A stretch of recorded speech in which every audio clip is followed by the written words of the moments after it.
కేటీఆర్ గారు సార్ ఒక్క 5 నిమిషాలు క్లోజ్ చేసి ఎందుకు సార్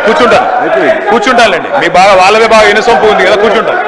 మీరు కూర్చోమంటే కూర్చుంటారు అసలు మీ టైం అయిపోయింది 2 గంటలు వాళ్ళు మాట్లాడించి ఎట్లా సార్ ఇది కూర్చుంటానండి సార్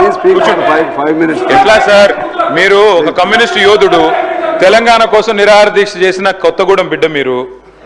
అట్లాంటిది మీరు కూడా మమ్మల్ని ఇట్లా గొంతు నొక్కితే ఎట్లా సార్ ముఖ్యమంత్రి గారు అంత ఫ్రస్ట్రేషన్ లో అంత ఆవేశంలో అంత ఆవేశం అంత పదవిలోకి వచ్చిన తర్వాత కూడా ఇంత ఫ్రస్ట్రేషన్ నా జీవితంలో ఎవరిలో చూడలేదు సార్ నేను అరే మొత్తం ఇంత దాడి ఇంత ఉక్రోషం ఏం పర్లేదు రేవంత్ రెడ్డి గారు ఇంకా తిట్టాలనుకుంటే ఇంకో 2 గంటలు తిట్టండి మాకేం అభ్యంతరం లేదు ఎందుకంటే మీ మైక్ కట్ కాదు నీకు ఎంత ఉందో అంత తీసుకో నాకేం ఇబ్బంది లేదు మీ తిట్లన్నీ మాకు దీవెనలు మాకు ఆశీర్వాదాలు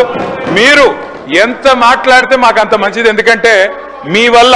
ఖచ్చితంగా ఇంకొక 20 ఏళ్ళు కాంగ్రెస్ ఓటేయాలంటే ఎవరైనా భయపడే పరిస్థితి తెలంగాణ మొత్తంలో వస్తున్నది మీరు పోయి ప్రచారం చేశారు మహారాష్ట్రలో ప్రచారం చేశారు హర్యానాలో చేసినారు ఢిల్లీలో చేసినారు అద్భుతాలు సాధించారు మొన్న పోయి ఎమ్మెల్సీ ఎలక్షన్లో కూడా చేసినారు 57,000 ఉద్యోగాలు నేను ఇస్తే నాకు ఓటేయండి అన్నారు వేసినారా ఓట్లు మీకు అందుకే అంటున్నారు రేవంత్ రెడ్డి గారు రంకెలతో ఏమి రాదు ప్రతిపక్షాల మీద దాడి చేస్తే కాదు అధ్యక్ష మీరు వచ్చిన తర్వాత అధ్యక్ష